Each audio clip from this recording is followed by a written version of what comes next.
Hello everyone, I welcome to all my YouTube channel learners academy. तो आइए start करते हैं आज का टॉपिक। आज का टॉपिक है हमारा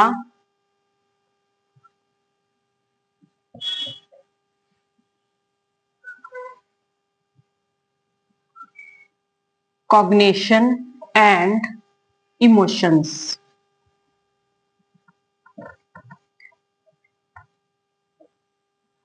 कॉग्निशन एंड इमोशंस बात करेंगे हम कॉग्निशन पे और इमोशंस पे। कॉग्निशन का मतलब संज्ञान, हिंदी में इसको बोलेंगे संज्ञान, और इमोशंस को हम बोलेंगे संवेग।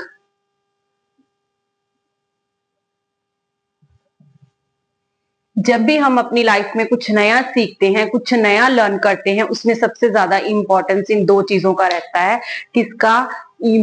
कॉग्निज्म का और हमारे इमोशंस का बहुत इंपॉर्टेंट रोल है। इसी के बारे में हम बात करेंगे। सबसे पहले हम बात करते हैं किसके बारे में? हमारे कॉग्निज्म के बारे में। ठीक है, मतलब कि हमारे संज्ञान के बारे में। हमारा जो भी थिंकिंग का प्रोसेस है, हम अपनी लाइफ में डेली रूटीन में जो भी सोचते हैं, जो भी थिंक करते हैं, किससे थिंकिंग करते हैं? हमारे कॉग्निज्म में। ये कहाँ पे? हमारे माइंड के अंदर होता है। कॉग्निज्म एक पार्ट होता है जो हमारे माइंड के अंदर होता है। इसी के थ्रू हमारी जो थिंकिंग की सारी एक्टिविटीज चलती हैं, चाहे वो प्रॉब्लम सॉल्विंग हो, चाहे वो रीजनिंग हो, चाहे वो ब्रेन स्टॉर्मिंग हो, ठीक है, ओपन माइंडेड थिंकिंग वगैरह, ये सब हमारी किस में आ जाती हैं? हमारी कॉग्निज्म में आ जाती हैं। ठीक है, मीन्स कि हम जो भी करते हैं, हमारी थिंकिंग होगी, thinking, reasoning, problem solving, brain storming, ठीक है, logical thinking,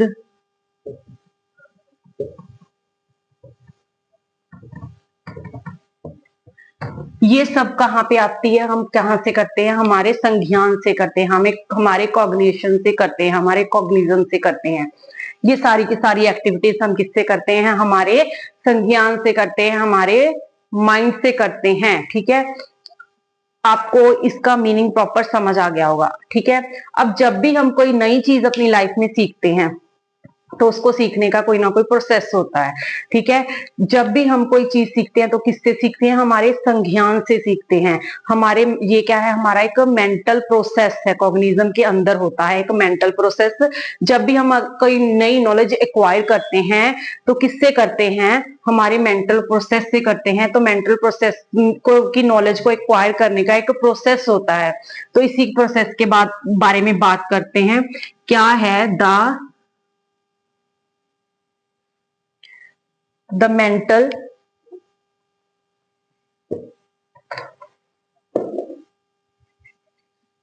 mental process of acquire knowledge.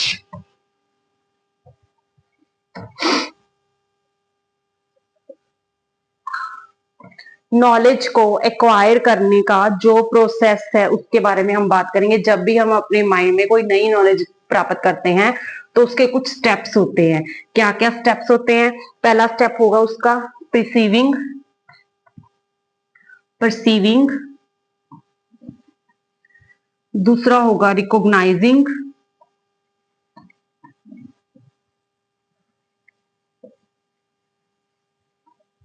And number third पे होगा conceptualizing,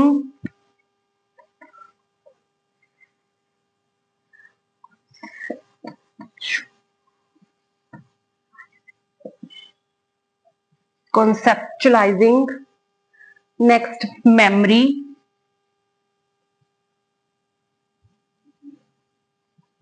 मेमोरी के बाद पहले मैं आपको ये लिखवा दूं पूरे स्टेप्स, फिर मैं बाद में वन बाय वन इनको समझाऊंगी। ठीक है, रीजनिंग,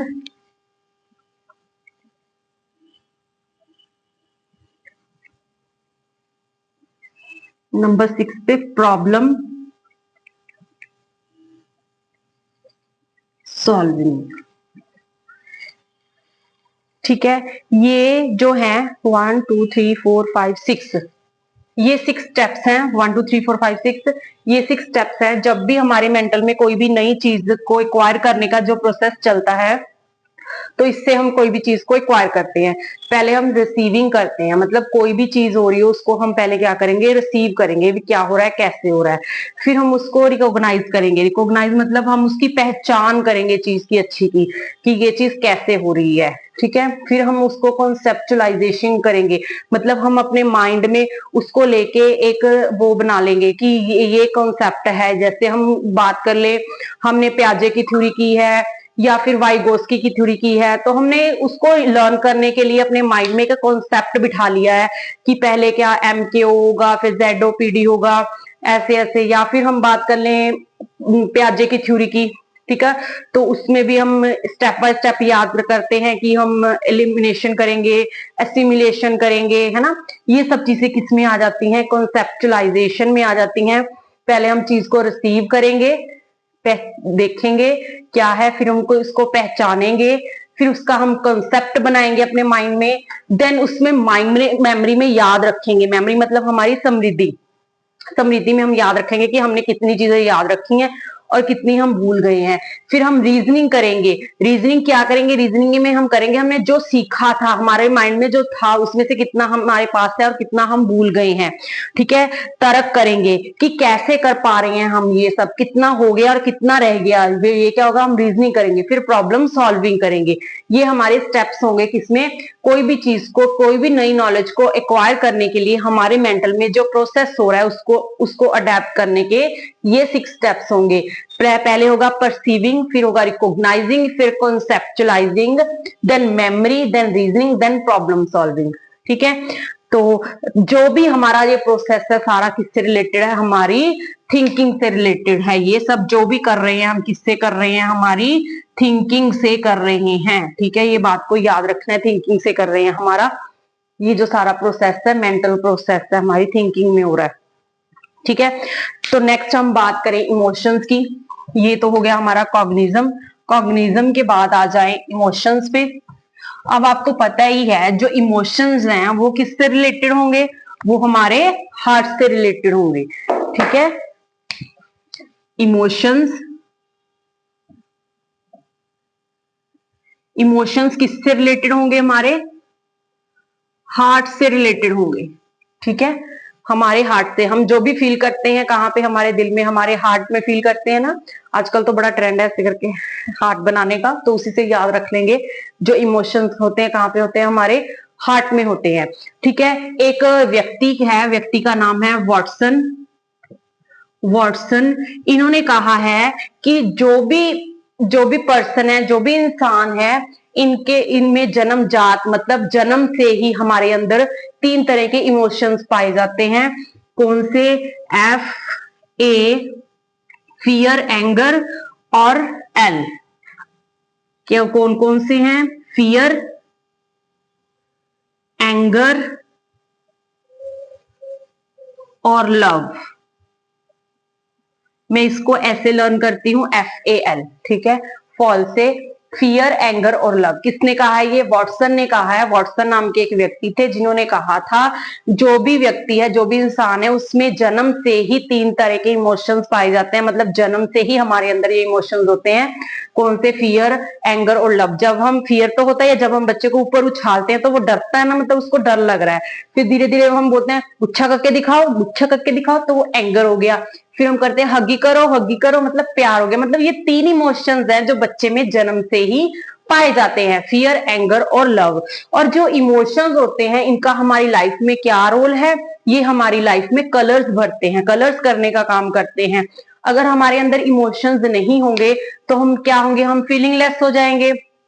तो वो एक मूवी है ना चिट्टी रोबोट वाली, है ना, ऐश्वर्या राय की, तो हम वैसे वाले रोबोट बन जाएंगे जो उन्होंने पहले बनाया था, फीलिंगलेस रोबोट। ठीक है, जिसमें फीलिंग्स नहीं थी, बट बाद में उसमें फीलिंग डाल दी गई थी। ठीक है, वो अलग बात है। तो अगर हमारे अंदर ये फीलिंग्स नहीं होंगी तो हम क्या बन जाएंगे, एक रॉबोट की तरह काम करने जाएंगे, करेंगे, जो कि फीलिंगलेस होगा, जिसमें फीलिंग्स नाम की कोई चीज नहीं होगी। बट हमारे अंदर, इंसानों के अंदर ये पाए जाते हैं, इसीलिए हम सबसे अलग है, एनिमल से भी अलग है, सबसे अलग है, क्योंकि हमारे माइंड ये इमोशंस भगवान ने नेचुरली डाले हैं। और ये किसने कहा है? वॉटसन ने कहा है। वॉटसन ने कहा है कि इंसान के अंदर फियर, एंगर और लव तीनों तरह के क्या इमोशंस पाए जाते हैं। इससे हमें पता चलता है कि हाउ डू वी फील, हम कैसे फील करते हैं। हम एंगर फील कर रहे हैं, हम जॉयफुल फील कर रहे हैं, हम सैड फील कर रहे हैं, हमारे इमोशन से ही हमारे वो प्रवृत्तियों का पता चलता है। ठीक है, हमारे इमोशन से ही हमारी प्रवृत्तियों का पता चलता है।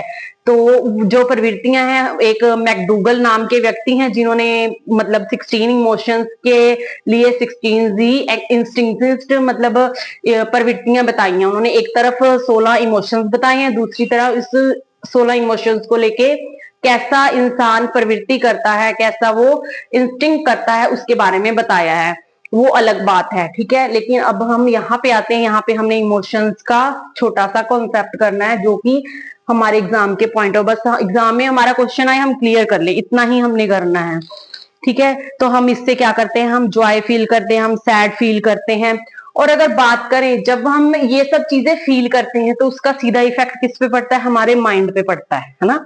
कहते हैं ना, वो बंदा सैड रहने लग गया, क्यों? क्योंकि उसके माइंड में ऐसी ऐसी चीजें आई, उसने ऐसा सोचना शुरू कर दिया जिसकी वजह से उसके इमोशंस गलत हो गए और उसके अंदर गलत इमोशंस आने लगे। गलत इमोशन से उसके अंदर और गलत फीलिंग आने लगी। ठीक है, तो ऐसे ही हम कह सकते हैं ये जो हमारा कॉग्निज्म है और जो इमोशंस हैं, दोनों क्या है? एक दूसरे के साथ संबंधित हैं। क्या है? हमारे कॉग्निशन और इमोशन, ये क्या है? ये इससे रिलेटेड है और ये इससे रिलेटेड है। मतलब ये दोनों एक दूसरे से क्या है? संबंधित हैं। अगर हमारे इमोशंस अच्छे, अगर हमारे थिंकिंग अच्छी होगी, हम अपने आसपास पॉजिटिव सोचेंगे, हमारा इन्वायरमेंट अच्छा होगा, तो हमारी फीलिंग्स भी अच्छी और पॉजिटिव निकल के आएंगी। हम जॉयफुल फील करेंगे। अगर हमारा दिमाग अच्छे से काम करेगा तो हमारे इमोशंस भी अच्छे से आएंगे। अगर हमारे इमोशंस, कई बार हम कहते हैं ना इसका दिमागी तरफ से ठीक नहीं है, क्या करो? इसके आगे अच्छी अच्छी चीजें करो, अच्छा अच्छा फील करो इस पर्सन के सामने। जब हम उस पर्सन के सामने अच्छा अच्छा फील करेंगे तो नेचुरल सी बात है हमारे इमोशंस दूसरे को भी इफेक्ट करेंगे। तो इमोशंस हैं जो हमारे कॉग्निज्म को इफेक्ट करते हैं और जो हमारा कॉग्निज्म है वो हमारे इमोशंस को इफेक्ट करता है। ठीक है, तो ये दोनों क्या है? आपस से हम, इसीलिए हम कह सकते हैं इनका रिलेशन है। कैसा रिलेशन है इन दोनों का?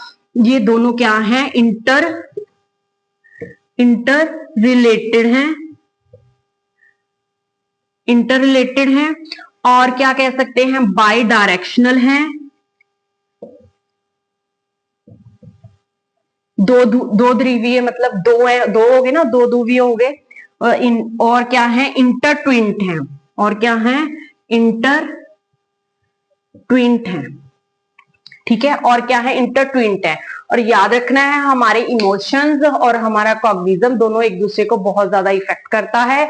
ये क्या है? ये इंटरट्विंट है, बाई डायरेक्शनल है और इंटर रिलेटेड है। आपस में दोनों का बहुत गहरा संबंध है। हम फॉर एग्जाम्पल हम बात करते हैं ना कि जब जैसा हमारे बच्चे का इन्वायरमेंट होगा वैसा उसका कॉग्निज्म होगा और वैसे ही वो फील करेगा।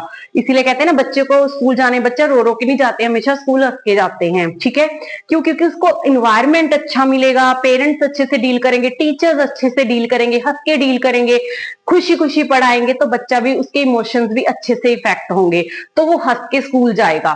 ठीक है, मतलब कि किसी की थिंकिंग उसके इमोशंस को, किसी के इमोशंस उसकी थिंकिंग को जरूर इफेक्ट करता है। और हमारे खुद के इमोशंस हमारी थिंकिंग को और हमारी थिंकिंग हमारे इमोशंस को जरूर इफेक्ट करती है। आई होप आपको समझ आ गया होगा कि कोग्निज्म का और हमारे दिमाग का और हमारे हार्ट का आपस में क्या रिलेशन है। बहुत ही गहरा रिलेशन है। ठीक है, अगर हम बात करें तो एक ही व्यक्ति हैं, जिजोंग नाम के व्यक्ति,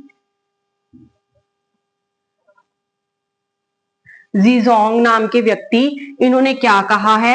इन्होंने कहा है कि जो कॉग्निज्म है और ये जो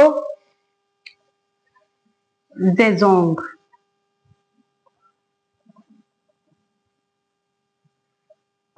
जेजोंग नाम के व्यक्ति, ऐसा ही है कोई नाम, जेजोंग नाम के व्यक्ति, इन्होंने कहा है जो इमोशंस हैं और हमारा जो कॉग्निज्म है, ये दोनों क्या हैं, ये दोनों आपस में क्या हैं, इंडिपेंडेंट नहीं है, इंडिपेंडेंट है। क्या है ये? इंडिपेंडेंट है, ये आपस में डिपेंड नहीं है। सिर्फ इस व्यक्ति ने कहा है, बाकी सारे कहते हैं कि ये डिपेंडेंट है। अगर एग्जाम में आ जाए कि किस व्यक्ति ने कहा है कि इमोशंस, जो संवेग है और जो हमारे जो संज्ञान है, दोनों आपस में इंटरलेटेड नहीं है, तो जिजोंग नाम के व्यक्ति ने ये कहा है। बाकी सब यही कहते हैं कि मेनली बात आ जाती है वॉटसन की, या फिर बाकी जो भी हैं साइकोलॉजिस्ट मोस्टली यही कहते हैं कि जो संज्ञान है, जो इमोशंस है, दोनों आपस में इंटरलेटेड हैं, बाई डायरेक्शनल है और इंटरट्विंड है। ठीक है, आई होप आपको ये मेरा छोटा सा बट मोटी मोटी बातें इसमें की हैं, ये आपको सेशन अच्छा लगा हो। तो अगर आपका कोई डाउट हो तो कमेंट बॉक्स में छोड़ दीजिएगा। अगर आपको वीडियो अच्छी लगी हो तो मेरे चैनल को लाइक, शेयर और सब्सक्राइब जरूर कर दीजिएगा। तो मिलेंगे नेक्स्ट वीडियो में, तब तक के लिए bye bye and take care.